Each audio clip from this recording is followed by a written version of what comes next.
Hello students, welcome to the EPG Pathshala. I am Ashok Goel from the Department of Physics and Astrophysics. Today we are going to talk on the module D'Alembert's Principle and Lagrange's Equations under the paper Classical Mechanics. After completing this module, you will be able to learn about a formalism in mechanics which is based not on Newton's law but on D'Alembert's principle. You will learn that this formalism is particularly convenient for constrained systems, that is, systems which move under forces which are constraining it. Newtonian mechanics is based on Newton's laws of motion. In many practical problems, it becomes difficult to set up Newton's equations and solve them, particularly in the presence of constraints. In such cases, an alternative formalism is needed to simplify the analysis of the system. In this unit, we will discuss one such alternative formalism which is based on D'Alembert's principle. In this context, we will first introduce the concept of virtual work. What is virtual work? So the principle of virtual work says that if a system of n particles is specified by the coordinates Ri, then virtual displacement is defined as an imaginary infinitesimal displacement delta Ri at a fixed given time t, which means that the coordinates are represented by the vector Ri, and we imagine that there is an infinitesimal displacement of these coordinates at a given time t, while the displacement satisfies the constraints and the generalized velocities qk dot. They are kept fixed at time t. The virtual displacements, when represented in generalized coordinates, automatically satisfy the constraints.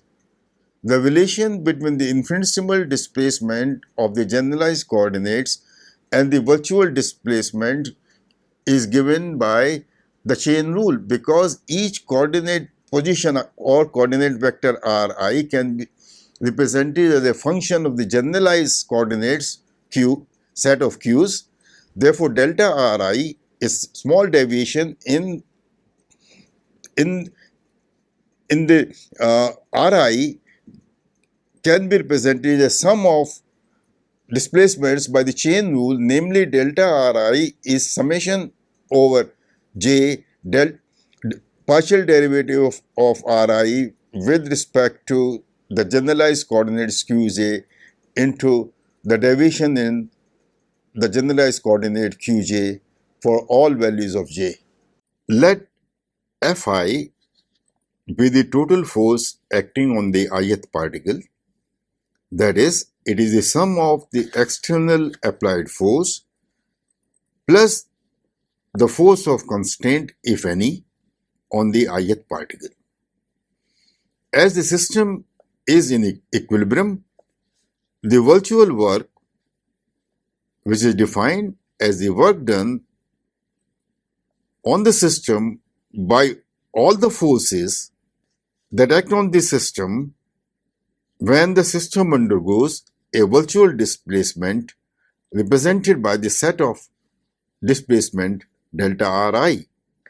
That is, the total virtual work done on the system is delta W is the sum of Fi dot delta Ri, where delta Ri is the virtual displacement of the ith particle and Fi is the force acting on the total force acting on the ith particle, where the total force Fi acting on the ith particle is sum of the applied force plus the constraints force, if any. If we now restrict ourselves to systems for which the net virtual work done by the constraint forces is zero, that is, if the system evolves in such a manner that the work done by the constraint forces is zero. In fact, this is, if you remember in our example of a motion on the inclined plane, the constraint force is normal to the plane and the motion is along the plane, therefore it does no work. So generally the situation is that the constraint force does not do any work on the system. That is, the work done by the constraint force sigma over I Fi constraint dot delta Ri is equal to 0. So therefore, the virtual work done on the system is simply given by the applied force, and delta W can be written as the sum of the work done by the applied force on the ith particle, namely sigma over I Fi applied dot delta Ri. Thus, the total virtual work done on the system is only by the applied forces. This is the principle of virtual work, and it's an important principle. We will now discuss what is known as D'Alembert's principle. It says that the total force acting on a particle is the sum of the applied and constrained forces. Then the virtual work done by the constrained force is 0, and we have seen that the virtual work done on the system is simply delta W is equal to work done by the applied forces, and we have dropped the superscript applied from the force. So delta W is sigma over I Fi dot delta Ri, where Fi now stands only for the applied forces. And we have removed the constraint forces from our discussion altogether. Now from Newton's second law of motion, the rate of change of momentum of a particle is equal to the applied force. Thus, Fi is equal to dpi by dt is pi dot. Then we have delta W, that is virtual work done, is equal to pi dot delta Ri, and from the equation 2.5, the Newton's second law, this delta W can be written as Fi minus pi dot delta Ri is equal to 0. This is the D'Alembert's principle. It says that the rate of change of momentum is determined only by the non-constrained forces. So this is a generalization in some sense, and this has arisen because of the fact that our constraints are assumed to be such that the constrained forces do not do any work. This principle can be generalized to relate the generalized forces to the rate of change of momentum. See, we have stated the principle for the applied force, but this can be easily generalized to the generalized forces.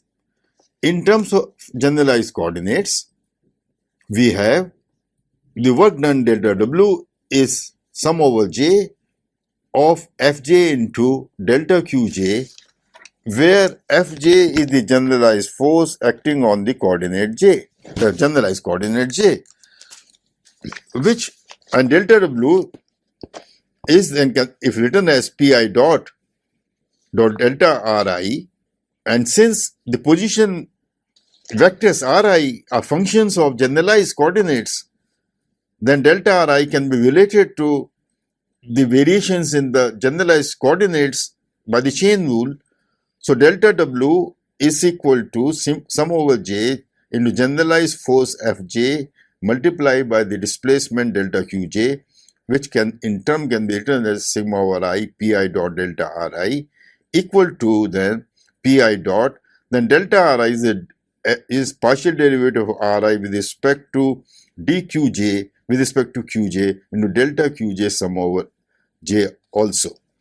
Now, the generalized force Fj we have defined as Fi dot dri by dQj, which is equal to ratio of the change in the work done divided by a change on the generalized coordinates, which is equal to then, from the above equation, pi dot dri by dQj. So in equations given above, I runs from 1 to n and j stands for the generalized coordinates. So j runs only from 1 to 3n minus k. Thus the generalized force on the jth particle can be calculated from the non-constraint applied forces alone through this equation that Fj is equal to sigma pi dot dri by dqj sum over all I. We are now ready to obtain very important equations which are alternative to Newton's equation of motion, which we have mentioned earlier in the introduction, namely the Lagrange's equation of motion. Now remember, the kinetic energy of a dynamical system is defined as sum of the kinetic energy of each particle. If a particle mass mi has a velocity vi, its kinetic energy is half mi vi square, and vi is a vector which is just dri by dt. Therefore, the kinetic energy T is defined as, or for the system, as 1/2 sigma over I mi into ri dot ri dot. Ri dot is the velocity, and dot ri dot is the velocity square. So, the kinetic energy then can be written as what? As a function of qj dot and t. This functional relationship. So, why can we write it in this way? Because remember, the position vector is related to the generalized coordinates. So, Ri is a function of the generalized coordinates qj's. So, Ri dots are also functions of qj dots and qi. So, the kinetic energy is a function of qj dot and t, time. This functional relationship of t can be seen by remembering that the position coordinate Ri can be written in terms of generalized coordinates, and Ri dot is obtained by taking the total derivative of Ri with respect to time, and which is a function of qj dot. Therefore, we can write the partial derivative of the kinetic energy T as dt by dqj is equal to sum over I mi ri dot dri dot by dqj. But remember, mi ri dot is pi. Therefore, this is in turn is equal to sigma over I pi dot dri dot by dqj. Likewise, dt by dqj dot is equal to mi ri dot dotted with dri dot by dqj dot, which is equal to pi dot dri dot by dqj. Why? This happens because dri dot by dqj is equal to dri dot by dqj dot. Now, this can be easily proved by noting that delta Ri, that is a variation in Ri, is equal to sigma over j partial derivative of Ri with respect to qj into delta qj. Now remember, Ri dot is equal to dri by dqj into the total derivative of qj with respect to t plus the partial derivative of Ri with respect to t. Now, taking the partial derivative of this equation, that is of Ri dot with respect to qk dot, we have dri dot by dqk dot is sum over I dri dqj, then partial derivative of qi dot with respect to qk dot is simply equal to delta jk. So this is just delta jk, which is equal to dri dot by delta qk. Now, differentiating the equation given earlier 212 with respect to t, we get the total derivative of d dt of the partial derivative of t with respect to qj dot is then equal to sigma over I pi dot dri by dqj plus sigma over I pi dot ddt of dri by dqj. The first term in this equation, namely pi dot dri by dq, can be identified as the generalized force acting on the jth particle.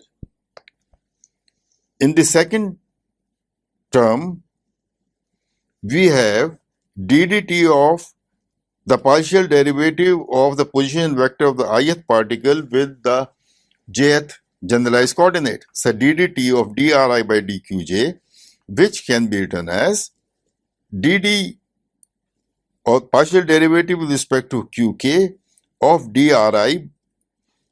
by dqj qk dot plus the total derivative with respect to time of dri by dqj, which becomes a partial derivative with respect to qj of the sum of two terms, namely sigma over k dri by dqk qk dot plus dri by dt, which then is equal to dri dot by dqj.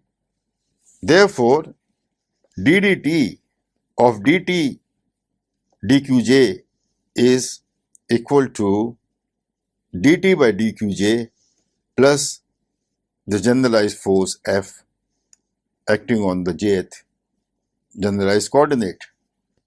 We therefore have a generalized equation of motion given by ddt, that is total and time derivative of the partial derivative of kinetic energy with respect to generalized jth velocity minus the partial derivative of the kinetic energy with respect to the generalized position qj is equal to fj. That is ddt of dt dqj dot minus dt by dqj is equal to fj is the generalized equation of motion.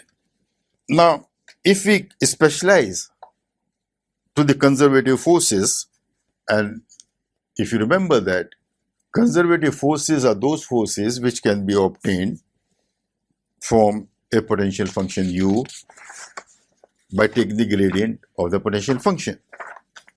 So for conservative forces, one can define a potential function u which is a function of the position coordinates, then the force acting on the force F is simply equal to minus the gradient of this potential function u. That is, Fi is equal to minus gradient I acting on the potential function u. Now just notice that this I, the subscript I on the gradient and force, stands for the force on the ith particle, and the gradient is taken with respect to the coordinates of the ith particle. Now the generalized force Fj is equal to sum over I of the applied force dot dri by dqj, which is equal to, then the applied force is given by conservative force by the gradient.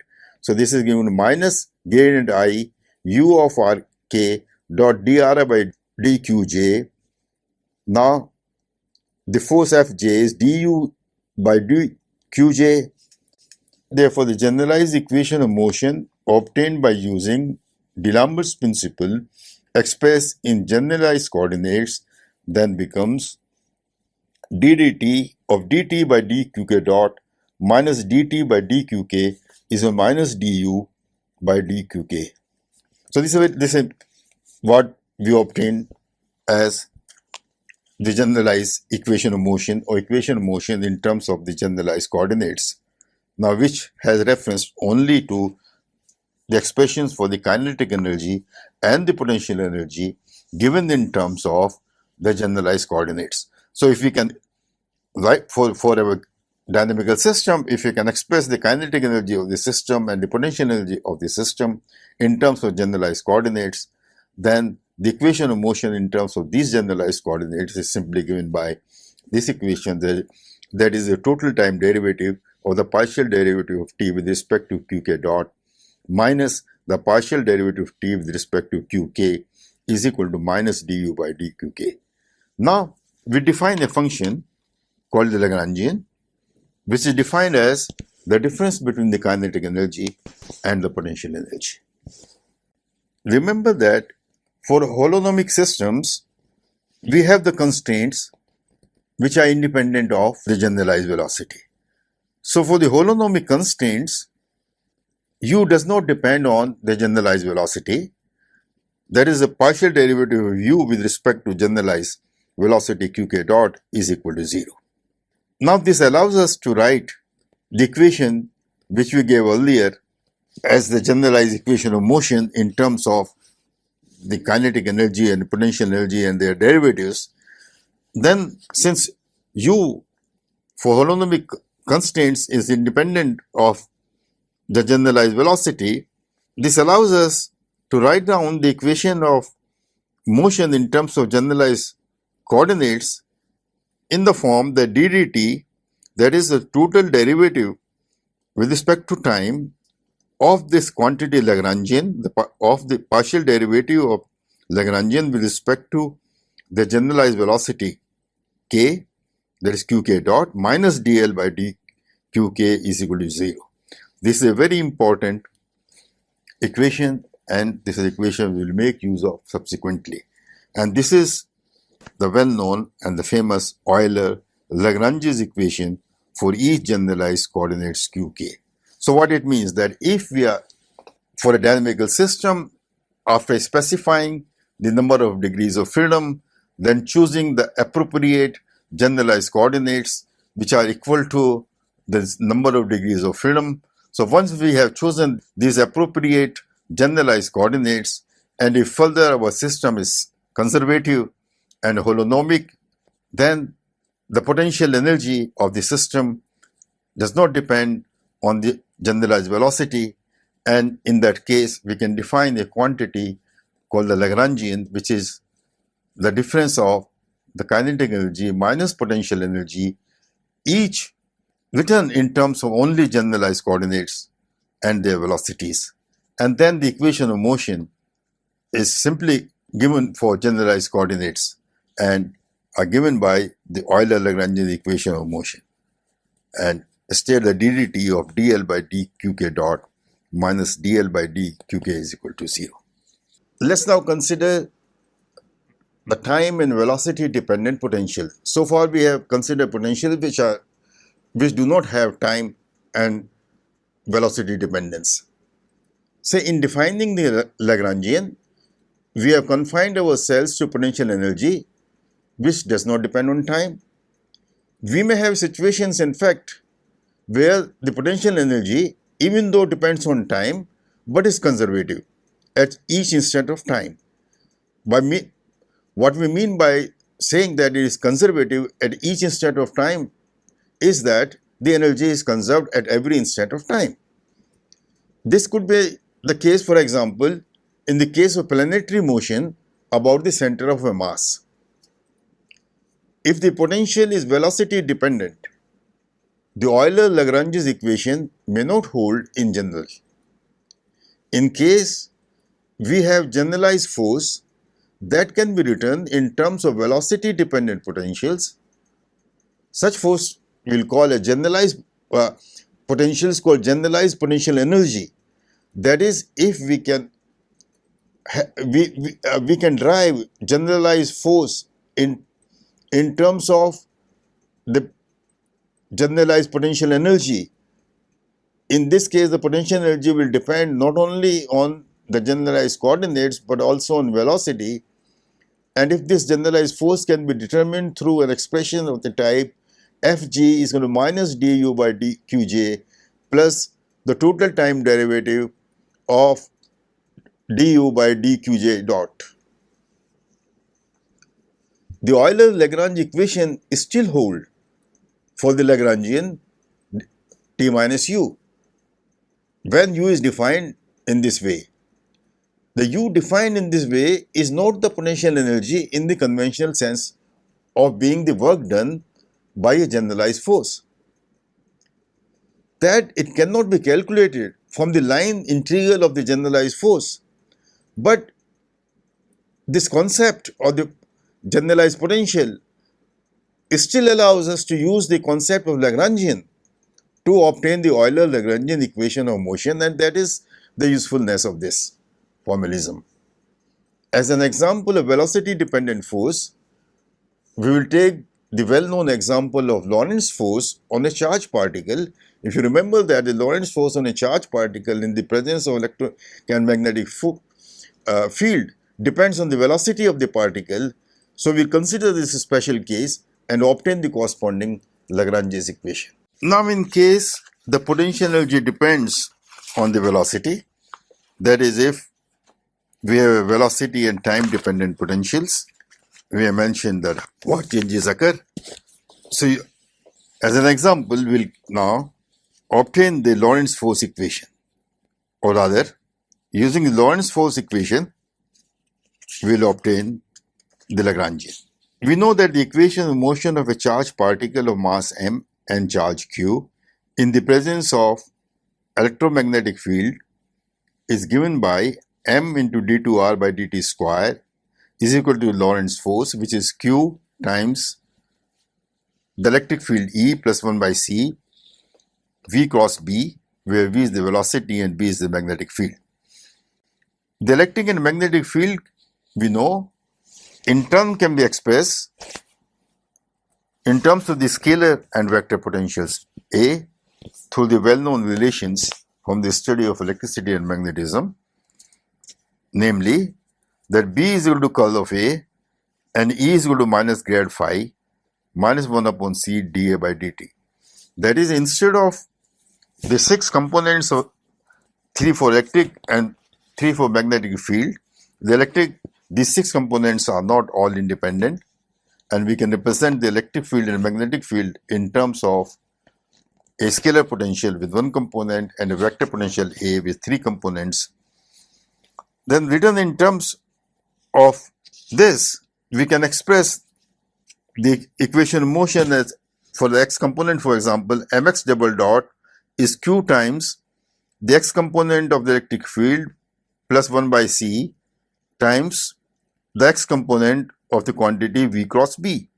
Now, x component of the electric field is given by minus ddx of phi minus 1 upon c ddt of x component of the vector potential A, and x component of curl of B can be easily calculated. Curl of V cross B can be easily calculated. So we have mx double dot, the equation of motion is equal to q times minus d phi by dx minus 1 upon c dx by dt plus 1 by c v cross into this x component of this.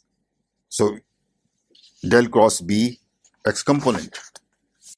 Therefore, the x component of the equation of motion is mx double dot is equal to q times minus ddx of phi minus 1 upon c of ddx of x component of the vector field A plus 1 by c v cross b. B is, in terms is curl of A. So this is x component of v cross curl of A of x. The x component of this quantity v into curl of B can be easily calculated, and we find that the x component of v cross curl of A is given as vy into day by dx minus dx by dy minus vz into daz by dx minus daz by dx. Then substituting in the equation of motion for the x component, mx double dot becomes equal to q times minus d phi by dx minus 1 upon c da by dt plus 1 upon c vy day by dx minus da by dx, and similarly for the z component. Since vector potential depends on the coordinates and time, because the vector potential is a function of x, y, z and t, Then we can write the vector potential A being a function of the coordinates x, y, z and time t. Therefore, 1 by c of the total derivative of the x component of the vector potential with respect to time by the chain rule is then equal to 1 upon c dx by dt plus 1 upon c multiplied by vx into dx by dx plus vy into dy by dy plus vz into dax by dz. Now substituting for the partial derivative of the x component of A with respect to time in the equation 2.29 from 2.30 and adding and subtracting the quantity Vx into dAx by dx, we can write mx double dot as equal to q into minus d phi by dx minus 1 upon c, the total derivative of ax with respect to t plus 1 by c v dot, the partial derivative of the vector potential A with respect to x, and opening this we can write this to be equal to q times minus ddx of phi minus 1 upon c v dot A plus ddt of d dvx of phi minus 1 upon c v dot A. So in deriving the above equation, we have used the fact that the partial derivative of the velocity with respect to the coordinate is 0, as for example dv, as the velocity does not depend on x explicitly, and d phi by dvx is also equal to 0 because phi is a function of x, y and z. It does not depend on the velocity. Therefore, ddt, the total derivative of v dot A with respect to time, is equal to the total derivative of ax with respect to t, dax by dt. We can thus write the x component of the force Fx is equal to mx double dot is equal to minus du by dx plus the total derivative with respect to time of the partial derivative of u with respect to vx, where u is now defined as q times the scalar potential phi minus 1 upon c, the dot product of velocity and the vector potential A. So this is a kind of generalized velocity dependent potential. And in that case, the Lagrangian of the charged particle in the presence of electromagnetic field can be written as L is equal to T minus U, where U is given by the quantity I just mentioned. Therefore, the Lagrangian for the charged particle in the presence of electromagnetic field is equal to T minus Q into phi minus 1 by C V dot A. Well, this is an important result. We will illustrate what we have learned with the help of an example. The example we consider is the example of a particle which is moving under gravity. So you have elliptical wire type which is in the vertical plane, and this in this plane I have the coordinates say x and y. So the particle m is constrained to move under gravity in this elliptical wire in this xy plane. Then obviously the constraint equation is that x square by a square plus y square by b square is equal to 1.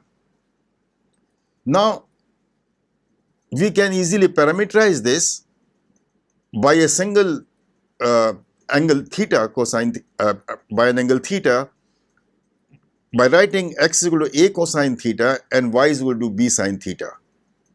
Why? Because on the ellipse x and y are related. So if x is equal to a cos theta and y is equal to b sine theta, you can immediately see that x by a whole square plus y by b whole square is equal to 1, which satisfies the constraint of the equation.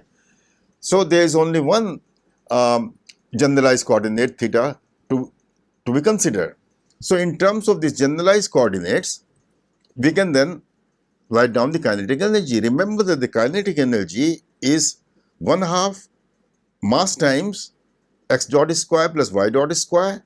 But now since x and y can be represented in terms of parameter theta, then the kinetic energy takes the form half m a square sin square theta, theta dot square plus b square cos square theta, theta dot square. And the potential energy U, which is equal to mgy in the Cartesian coordinates, can be written as mgb sin theta. Now the generalized force using this potential energy can be easily obtained by the expression that the generalized force corresponding to the generalized coordinate theta, f theta, is equal to minus du by d theta, that is partial derivative of u with respect to theta, and is equal to minus mgb cosine theta. Having defined the generalized force acting on a particle moving on elliptical wire, which is represented in terms of only one generalized coordinates theta, the equation of motion then is given by ddt of dt d theta dot minus dt by d theta is equal to the generalized force, which is given in terms of the generalized potential du by d theta.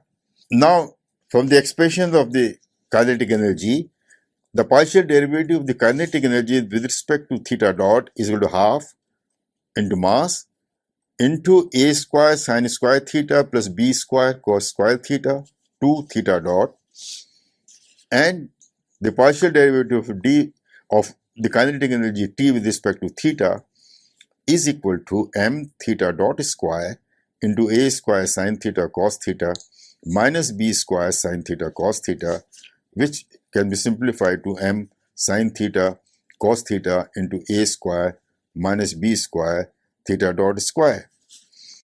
Thus, the equation of motion of a particle moving on an elliptical wire is simply given by theta double dot is equal to minus g times b cosine theta divided by a square sin square theta plus b square cos square theta. And now you can see that for a circular wire where a is equal to b is equal to r, the radius of the wire, the equation of motion for a particle moving on a circular wire under gravity is simply given by theta double dot is equal to minus g times cosine theta by r. So you can see that in terms of the generalized coordinates, the equation of motion is quite simple. So students, let's summarize what we have learned in this module.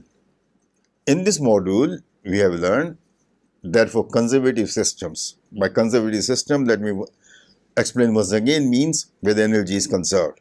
Generalized force for conservative systems can be obtained from the potential energy function expressed in terms of generalized coordinates as the generalized force corresponding to the generalized coordinates qj is fj is equal to minus the partial derivative of the generalized potential with respect to the generalized coordinate qj. Now the D'Alembert's principle states that the rate of change of momentum is determined only by the non-constrained forces. Thank you.